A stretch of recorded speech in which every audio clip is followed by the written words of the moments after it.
So you can't tell me which two plants are used to crossbreed and create the intense? No, exactly. I cannot say that. That's a secret in the company. Come on, Paul. Yeah, that's true. That's how it is. That's how it is. Kate's heading to a sandwich factory in Essex, and she's determined to get to the bottom of this soggy sarnie problem. Good afternoon, Kate. Hi, hello. Welcome to Rainer Foods. My name's Tom Holland. I'm the technical manager. OK, brilliant. I'm doing well. And yourself? Yeah, good. So are you going to show me how you make sandwiches? I am. I'm going to show you how not to make a soggy sandwich. OK. Tom here is Rainer's chief food technologist, and he actually dreams up the recipes for all their sandwiches. So he should know how to stop them going soggy.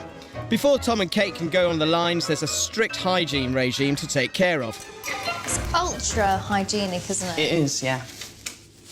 We deliver to hospitals and supply hospitals. So you supply to hospitals. Who else do you supply to? We also supply to the royal household at Buckingham Palace. And So the you're houses. actually supplying sandwiches to the Queen? We do supply sandwiches. That's amazing. Do you know whether she's actually eaten your sandwiches? I'd like to think that she has. Surely Her Majesty wouldn't stand for soggy sandwiches, would she? The sandwich making all happens in a sealed, hygienic chamber, and today the factory's producing a massive run of BLTs. Let me show you how we cut them. OK, lead the way. This is the sonic cutter. The sandwiches pass through the machine, yeah? This line's important because they align the sandwiches, the crust, against the line. So all stacked up on the diagonal. By having a solid blade that's made out of titanium, it doesn't break. You get a lovely, even cut. It cut through all the bacon and all the other meats and everything, which sometimes you might find hard to do it. The blade on this sonic cutter vibrates at an extremely high frequency, at around 20,000 times a second. The sound waves this vibration creates are concentrated along the leading edge of the blade, ensuring a perfect cut. This factory clearly goes to great lengths to provide a good-looking sandwich. Bread goes through the buttering machine. Yeah, OK. So it gets buttered. Right, so you can see that this is like the perfect application of margarine, isn't it? Yeah, should be around 3 grams, because that stops moisture migration. So you've got toppings that have a lot of water in it, and that prevents some of the liquid seeping. So it looks like the solution to soggy sandwiches is clever spreading of margarine and layering of ingredients. But when I do this at home, the bread still goes soggy. So what's their secret? How do you put a tomato on a sandwich like this and stop the bread from going soggy? It's to do with the breed. These are an intense tomato. They've got a very, very strong cell wall around here, and that stops moisture from leaking out of the tomato into the sandwich. So just by changing onto these new type of tomatoes, we eliminated the soggy sandwich complaints. Show you these in better detail. Tom's got a tray of intense tomatoes from the cold store, along with some standard ones. So these are normal tomatoes that you'd pick up in the supermarket. And these are normal tomatoes, as I know them, juicy tomatoes. Very juicy. So this looks really fleshy and wet in the middle. Yeah, that's all the moisture which leaks out into the sandwich. In there, already lots of water coming through. What a mess. What a soggy bit of bread.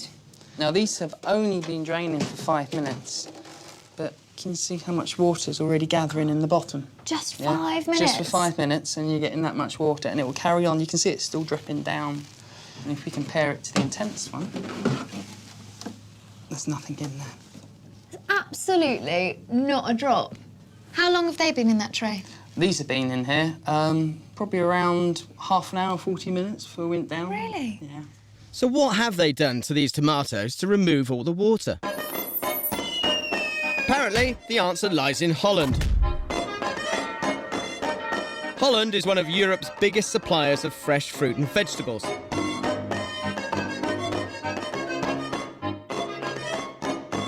Kate's visiting Nunham's, a developer of vegetable seeds, and this is no ordinary greenhouse.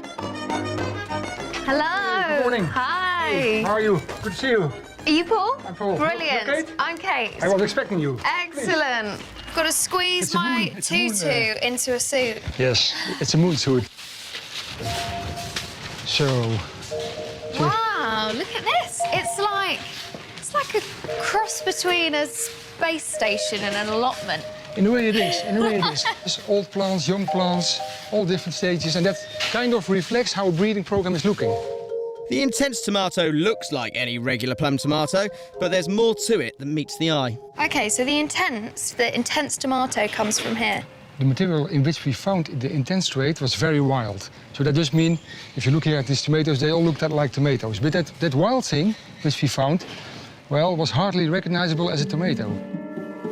To create the intense tomato, Paul and his team cross-pollinated 2 different varieties of tomato plant. A wild one, which produced tomatoes with few seeds and little juice, and one with a rich red colour. So can we actually see crossbreeding in action? We can. Let's go over there. Great. The exact source of the wild tomato plant they used is top secret. But how does this cross-pollination actually work? Hi. Hi. I'm Kate. I'm Briony. Hi, Rennie. So you're going to show us how to crossbreed an intense. Yeah. So what she's going to do is, she's taking a flower, have a look. She's taking out, because in this flower you see female and male parts, but to be sure that we make a cross, we take out the male parts. Tomatoes, like many plants, have male and female flowers, so can pollinate themselves. But these guys trick their plants into taking pollen from another variety. With the help of a vibrating electric toothbrush, the pollen is first gently coaxed out of the plant. So we bring the pollen to this flower where we have detached all the male parts, and we take care that the pollen hits the female flower. So we make the pollination. And in this way, we actually make the cross between this female plant and that plant as a male. This technique is used to create a new breed of plant with the exact characteristics they want. Scientists then analyse the young plant's DNA in their lab to check that the intense gene has successfully come through. Hello. Are you Paul? Hello. Hi, I'm Yes. Kate. As head of the lab, Okay. Paul's job is to constantly monitor the plant's DNA. The breeders need to do this to ensure the plants retain their desired characteristics and to replace the plants that have failed to cross-pollinate. Is this anything to do with genetic modification? No, not at all.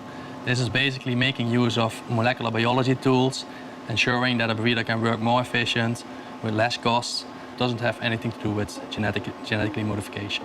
Genetically modified food's DNA has been changed by genetic engineering to give it new properties. As cross-pollination is a natural process, the intense tomato is not classified as GM. So the seeds themselves, they must be pretty expensive. They are quite expensive, yes. So 1 gram of gold, for instance, costs £40, something like that. And 1 gram of tomato seeds, they cost nearly £100 sterling, I think. Wow, so these seeds are almost pretty much 2.5 times the cost of gold. At that price, it's no surprise that this company's rather secretive about the intense tomato plant. So you can't tell me which 2 plants are used to crossbreed and create the intense? No, exactly. I cannot say that. That's a secret in the company. Come on, Paul. Yeah, that's true. That's how it is. That's how it is. We're old friends. We've been chatting all day. No need to keep secrets. Right. The only people who can move seeds and plants out of the high-security facility are the company's specialist transport teams, who take them direct to the growers. Which is where Kate's heading now.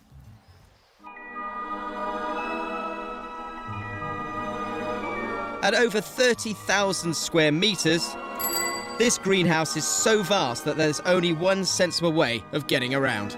Hi, are you Cornet? Yes. Hello, my name's Kate. Hi, great to meet you. Boss Cornet is the guy who was responsible for Holland's first intense tomato crop. So how many tomatoes do you grow in this greenhouse? 600,000 tomatoes. And where do they go? The tomatoes go to England, to Germany, to Spain, Russia. If Cornet is able to maintain a crop of 600,000 a week, that equals over 20 million tomatoes across their growing season. Cornet's workers could never pollinate all these tomato plants by hand, Look at these tomatoes. so they asked Mother Nature to help out. What's in your box? Oh my goodness. They are very, very angry bees. Double bees out and make tomatoes. The bumblebees come out they pollinate the flower, Yeah. and then you get a tomato. Yeah. So in 8 weeks, this is ready, Yeah. and it's ripe. Ja, hij is rijp. Can I eat it? Okay.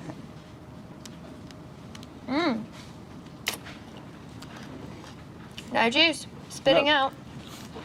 But it tastes very like a tomato. I mean, it's got great flavour. As well as being almost juiceless, the intense tomato has been specially bred to be full of flavour too. If we give that a squeeze, let's see if any juice actually comes out of it. Look at that. Just 1 or 2 drops of juice, and then its innards plop out. Ja. Do you know what? I'm all for the end of soggy sandwiches and a nice dry cheese and tomato sandwich wherever you go in the world. Yes. I think we can go down now. Okay. Ready? Yes. Okay. Oh, baby tomatoes.